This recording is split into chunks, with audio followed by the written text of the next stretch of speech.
warning signs that came out? I mean, how do people know that they're having a problem? I mean, if are there any warnings? Well, the FDA actually issued a warning in October 2008. That was the first warning issued about this transvaginal mesh. But at the time, the numbers of women that were experiencing complications were very small. And then in July of 2011, they issued an updated amended warning that said, no longer are these complications rare. This is something that, if you've had the placement of this transvaginal mesh, you're at great risk to experience these complications and side effects. I mean, what are the signs?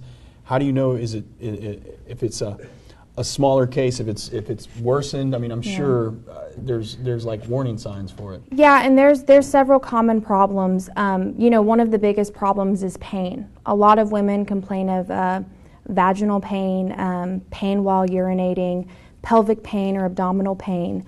Another big sign of it is pain during intercourse, which is kind of difficult to talk about. A lot of women do have, problems talking about that. But, this pain has been experienced by both men and women. If you've had the mesh placed, your partner may be experiencing pain as well. Bleeding while urinating is another, big symptom, or, just vaginal bleeding in general. Some women actually have to wear pads or Depend-like products who have had like a hysterectomy and shouldn't be experiencing that type of bleeding.